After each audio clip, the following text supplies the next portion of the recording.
Jamie, I've already mentioned you run a beard competition. Before we go into the whys and why not, so do you want to give us a little bit more information about it, where it is, so on and so forth? Oh, yeah. So it's the Opie's Beard Beard and Moustache Championships. We hold it every year at Loddon Brewery. So they're a brewery based in Dunstan, in Reading, Berkshire. So we've held it there the last through 2 years, and then obviously this year will be our third year. So it's a working brewery that's been running for over 20 years now, and I believe about 4 years ago they opened a tap yard there. When we approached them, it was just a fantastic place, I thought, for a beard competition, with it being so open and outside and stuff like that. So it's a match made in heaven, really. They do awesome beer and we do awesome beards. Jamie, I think the first thing we need to establish is what actually goes on at a beard competition. Yeah, that's a good question. So basically, you have a bunch of beardy guys turn up with their wives, kids, etc., and we all go up on stage and show off our facial hair, and we have judges on stage as well, and they judge us, and then we pick 3 winners at the end of the day from each category. A lot of people think it's probably going to be sort of really highly strung, stuff like that. It couldn't be further from the truth. It's just a good bit of fun. We like to have a laugh with it. You get a bunch of people dressed up and, doing funny things and stuff like that. So at the end of the day, it's just about meeting a bunch of people that you would have talked to online a lot. Yeah. From different areas of bearding. You just meet up. You have a lot of beer or a few beers, depending on your inclination, and then you just have a damn good time with your friends, and then you go up on stage for best part of 30 seconds, if you want to, a minute. That's about it. And and then you could walk away with a trophy. But like I say, we don't take it massively seriously. It's just an excuse for all of us to meet up, share a couple of drinks, have a good laugh, and basically enjoy the day. So the competition side of it is there to get people in, but it's more just a social for everyone to meet and have fun and stuff like that, as well as raising money for charity, of course, because that's a huge element of all beard competitions, is raising money for charity. That's just the excuse to get us all together, really. Raise some money. That's it. So, as if we... like we need an excuse. So people may wonder, if they're competing, what happens? Where they're not on stage? Are they sat in the room around the back? Are they there with the coach or the trainer hitting the punch bag? What are they doing during the competition? To do what they like. They can get a drink, grab a table, just enjoy watching everyone else doing their thing up on stage, or they can go and buy a raffle ticket, or they can come and take a look. We have a trade stand there with lots of products, so then come and ask us all about our products.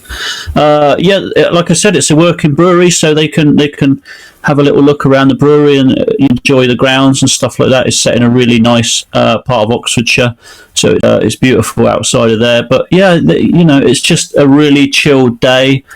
We've had, touch wood, we'll have good weather again. The last 2 years have been absolutely fantastic. It's so relaxed, you can just do what you like. We're not segregated from anybody, from the other competitors. You sat with them and you're meeting new people and you're having a laugh. I just wanted to throw that bit in there just to make sure they know that it's all about meeting these other people with these fantastic beards and moustaches. So you mentioned a bit about categories. Can you tell us what sort of categories you've got this year? Yeah, of course. So we've got 11 categories this year. So we've got the freestyle category. You're going to test my knowledge now. We've got freestyle category, which is basically it's really hard to explain, but you basically use hairspray and waxes, etc., to form all kinds of shapes with your beard into any kind of wacky thing that you can come up with. So if the best thing to do is Google freestyle beard, because it's really difficult to explain, but that one's an awesome category. Then we've got partial beard and sideburns, so that's things like the chops, obviously sideburns, anything that isn't a full beard basically. We've got the ladies and kids creative. Now these are what we call the Blue Peter beards. So, they're where people will make a beard from home out of pretty much anything. There's no rules. You can make it out of bottle tops, or you can make it out of beer cans, or we had someone turn up the other year with shredded tyres, because her dad worked at a tyre shop, so he was able to get shredded tyres, and she made an awesome beard out of that. So again, that's the ladies and kids creative.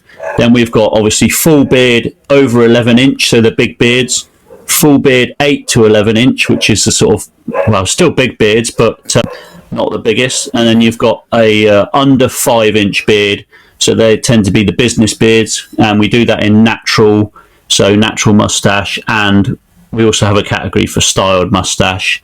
And we also have the styled mustache category, so that's literally just the mustache area. And then we've also got the 1 to 8 inch styled, so that's a short beard up to an 8-inch beard with a styled mustache. And the newest category that we've decided to come up with this year is the couples category. So we're actually allowing couples to come up on stage, and they can compete together. As I said, because beard competitions are so much fun, you can throw these sort of categories into the mix. And like I say, it's the first year that we're doing couples, so it might go horribly wrong, but it might be really good. I think it's going to be really good fun, and I think it's going to be really funny for everyone to watch. So I'm actually pretty excited about that. So you will have, say, if it's a man and a lady couple, then they will compete with her creative beard and his natural beard. Obviously, if it's same sex, then it will be 2 creative beards or 2 standard beards. So yeah, it's just couples. It doesn't matter what couples you are. Yeah. I think that also cements the fact that it's not just for us with the beards. You can get your kids involved. They can have the fake ones on, and the wife can have the fake ones, and you can compete together. You can just, it's more fun. Everyone's getting involved. So there's no reason not to turn up, really, is there? That's right. Yeah, I mean, bearding is often considered a man's thing, obviously, but we like to try and include everybody because, from my point of view, I want my best memories to be with my family, with my wife and my kids. So if you can make family memories at that sort of thing, then that's perfect, you know. Yeah. Because we do get guys that come along just by themselves, and that's fine if that's what they want to do, and their wife might not be interested. But if we can get the whole family there, then that's great for everyone, and the kids love it. The kids absolutely love it. All us crazy beardies, we make a spectacle of ourselves, don't we? So it's good fun. So you said it's not just about the size of the beards. There's different styles and different categories for different lengths of beards.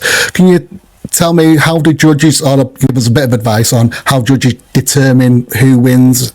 How do they score it? Things like that. Of course, each judge tends to have their own sort of style of criteria. You don't really want to have a way that you tell a judge how to score, because obviously it's subjective.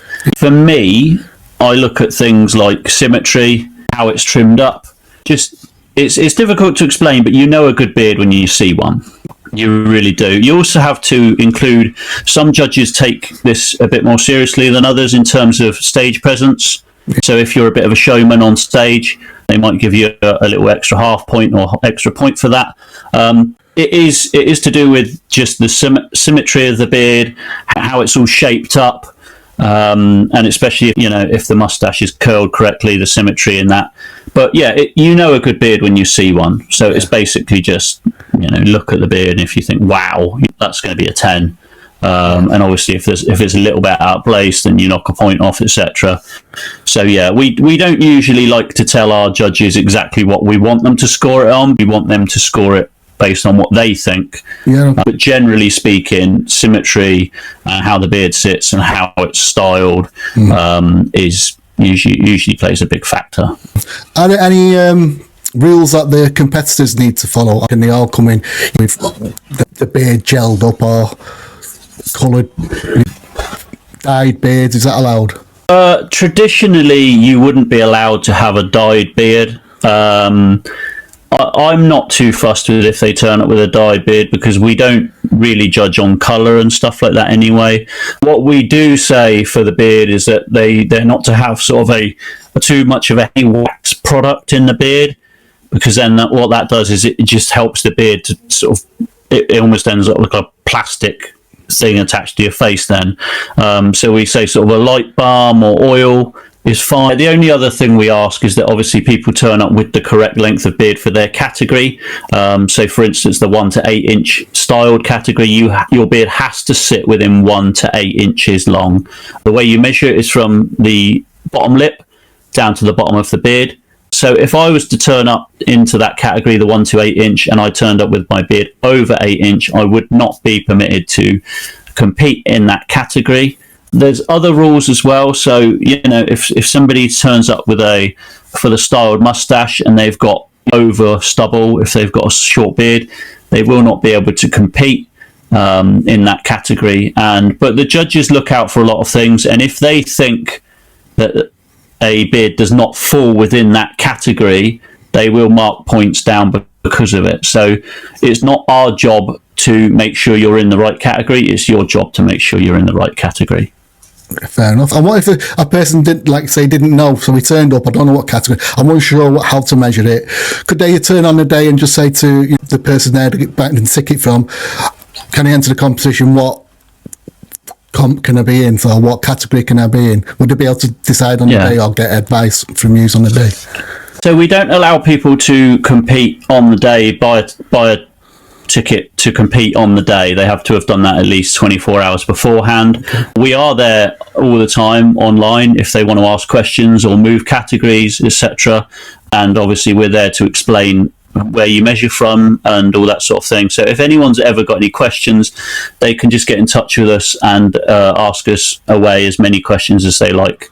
We do allow people to move categories on the day. So if you were to turn up, have your beard measured, and I say, look, you fall out of that category, you will be able to compete still. We just move you to your correct category. Right. So it's not, people don't need to stress about it the night before and, take a scissors to their beard, etc. Just turn up on the day and we will fit you in a category.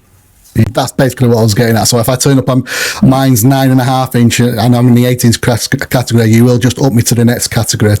Yes, basically, yeah. It's a really good competition. You get lots of people attending it. When is it this year, and how can people who may be watching this, how can they get tickets for it? It's Saturday, 25th of May. And like I said, it's held at Loddon Brewery in Reading. If you want to get tickets for it, just visit our website. It's opiesbeardco.co.uk, and you can get products on there and you can buy tickets for the day, and there's tons of information about the day on there. So you're available to buy tickets. They're on sale now. So you can buy tickets to compete. And we haven't mentioned yet that you obviously can just buy tickets to spectate as well. Yes. So you don't have to compete. You can turn up and just watch us on stage, and that is equally as good.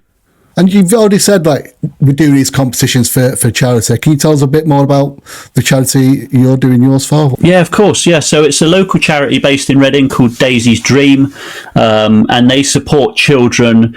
They've been around for donkey's years. They've been around for, I think, 25, 30 years now. So I've done a lot of work with them in the past, but they predominantly they help children that have suffered bereavement through illness or suicide, etc. So any kids that have lost parents, or even if they're in the stages of losing parents, if they've got a parent that's terminally ill, they give them guidance and counselling and basically try and help them through the way. It's a terrible thing to go through, but they help to try and make sure that the kids understand, don't blame themselves, don't have any pent-up sort of issues in their brains that they then take into adulthood, and it affects their whole lives then. So that they try and help them as best they can. They're a small charity too, so the money means an absolute world to them. So we're really proud to support them. They're great. So another thing we're talking about, I'm basically looking at is it a hoodie you've got on there with that fantastic looking logo on it? Yeah, t-shirt. Is that there it is? Yeah, the one designed specially for the competition? We've got a couple of designs actually. We've got one where it's got the little pocket and then it's got the big logo on the back. Same logo on the back, just big. We've got one that's got a huge logo on the front. So yeah, there's a bunch of products and all the profits made from anything with our competition logo. So with this logo on, any product that's sold with that logo on, all of the profits go to Daisy's Dream. So all the profits from any of the competition stuff will all go to charity. So win for everybody.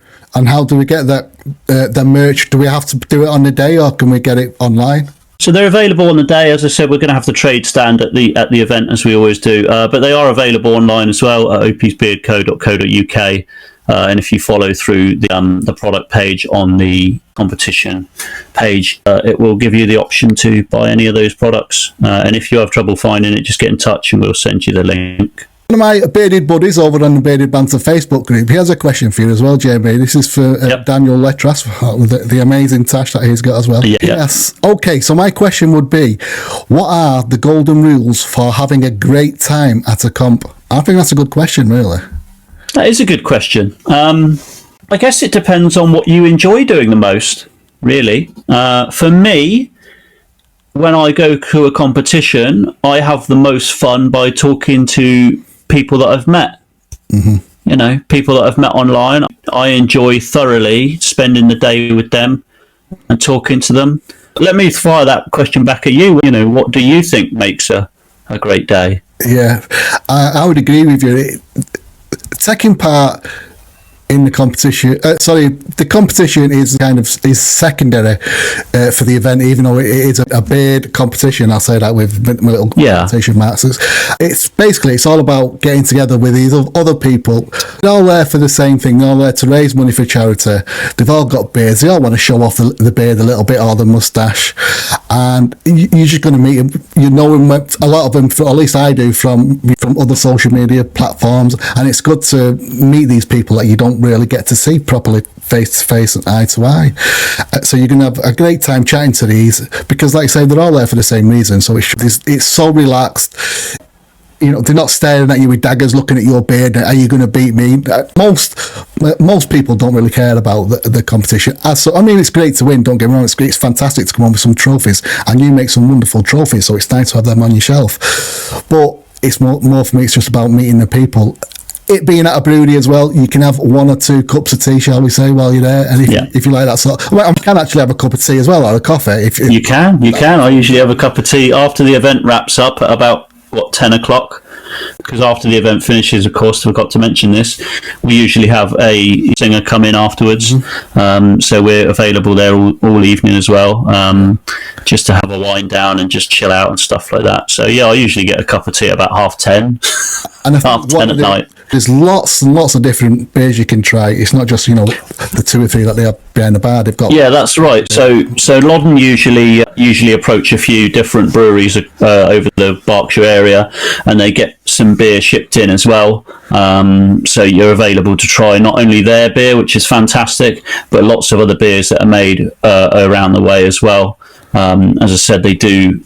You said, they do tea and coffee and all of that stuff. They also have the farm shop there as well, so they do lots of produce from local vendors, be that meat or sauces or you name it. They do cheese. They do absolutely everything. It's quite a big farm shop, so they do tons of stuff.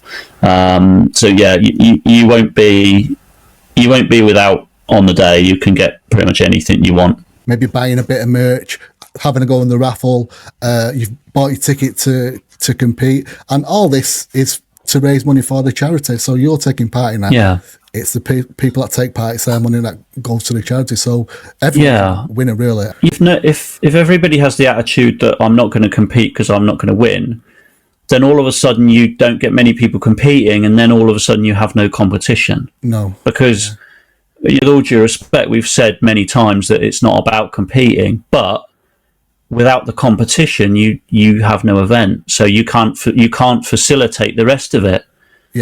So you need people to compete in order for the competition to keep going. So actually, it's a means to an end. People need to compete in order for us to facilitate everyone meeting and raise money for charity. Because if you don't get enough people compete, all of a sudden the house of cards falls down. Right, Jamie, thank you. That's been very helpful. I hope anybody watching this is a bit more inspired to attend, if they've never been before, a bit more inspired to attend a competition. I will give you my almost 100% guarantee that you will enjoy it and have fun. Even if it's just the fact that you're raising money for charity, you can feel it go on with a nice, warm, fuzzy glow inside. If you are wondering, attend Jamie's. When is it again, Jamie? It's Saturday, 25th of May at Loddon Brewery in Reading. If you do, well, hopefully I'll see you all there. So thank you, Jamie, for joining us. And I'll see you all. That's all right. No problem.